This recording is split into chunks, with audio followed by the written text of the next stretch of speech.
नमस्कार दोस्तों, daily news India 1.0 में आपका बहुत बहुत स्वागत है।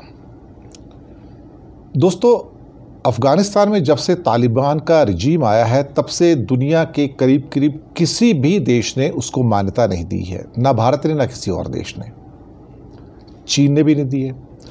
लेकिन चीन ने बहुत सारे एग्रीमेंट साइन कर लिए तालिबान सरकार से, और वो सीपेक का यानी कि चाइना पाकिस्तान इकोनॉमिक कॉरिडोर के एक्सटेंशन करके उसकी एक ब्रांच अफ़गानिस्तान ले जाने की बात है, और वहाँ के मिनरल्स यानी कि उसके खनन की जो बात हो रही है उसके ऊपर एक बहुत बड़ा समझौता उन्होंने किया। भारत का अफ़गानिस्तान में पहले से ही काफ़ी डेवलपमेंट होता रहा है, लेकिन तालिबान के आने के बाद चूँकि तालिबान की नीतियाँ इस किस्म की हैं जो भारत के द्वारा जो अपनाई गई नीतियाँ हैं उसकी बिल्कुल विरोधाभासी हैं। लेकिन इस दुनिया में आप किसी भी चीज़ को अपने हिसाब से नहीं कर सकते हैं, आपको दुनिया के साथ चलना पड़ता है। और जब देशों के साथ संबंध होते हैं तो उन देशों में कैसा रजीम होगा, कैसा राज्य होगा, आप उसका फैसला खुद नहीं कर सकते। तो आपको जो वहाँ पर है उसके साथ ही एडजस्ट करना पड़ेगा।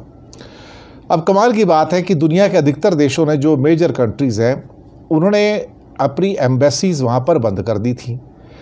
और एम्बेसी बंद करने के बाद हालात कुछ इस किस्म के हो गए कि किसी न किसी और नाम से उस एम्बेसी को रीओपन कर लिया गया। भारत ने काबुल के अंदर अपनी एम्बेसी को फिर से ओपन किया और उसको टेक्निकल टीम का नाम दिया कि भारत की एक टेक्निकल टीम काबुल में रहेगी। कमाल की बात है वैसे देखा जाए तो। अब वहाँ पे जितने भी ऑफिशियल हो सकते थे एक एम्बेसी में, वो सारे के सारे वहाँ पर हैं। वो वहाँ पर जो भारत के द्वारा शुरू किए गए प्रोजेक्ट्स हैं उनकी भी देखभाल कर रहे हैं, या वहाँ पर एक हॉस्पिटल भी है, इंदिरा गांधी हॉस्पिटल, उसकी भी देखभाल कर रहे हैं, जो डॉक्टर्स हैं या दवाइयाँ हैं उस रूप में।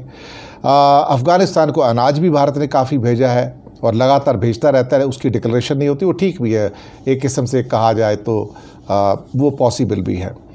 लेकिन ये सारी की सारी जो चीज़ें वहाँ पर घट रही हैं वो अपने आप पे बहुत ज़्यादा इम्पॉर्टेंट हैं। इम्पॉर्टेंट किस मायने में? इम्पॉर्टेंट इस मायने में कि दुश्मन देश तो है, एक तरह से तालिबान दुश्मन तो है, लेकिन अल्टीमेटली किया क्या जाए? आपको समझने की ज़रूरत पड़ेगी कि वहाँ पर कुछ ऐसा हो रहा है कि भारत को कुछ ना चाहते हुए भी अपनी पूरी की पूरी व्यवस्था को या एम्बेसीज़ को रीओपन करना पड़ रहा है, क्योंकि हमारे पास कुछ चारा नहीं है। आफ्टर ऑल नॉर्थ कोरिया में भी किम जोंग उन है, लोग उसको पसंद नहीं करते, लेकिन भारत की एम्बेसी है वहाँ पर है, काम कर रही है। तो तालिबान के साथ भी भारत ने रिश्ता जोड़ लिया है, बस टेक्निकल टीम के नाम से भारत ने अपनी एम्बेसी ओपन की है और वहाँ पे वो सारे काम कर रहा है जो उसको करने चाहिए। शुक्रिया आपका बहुत बहुत।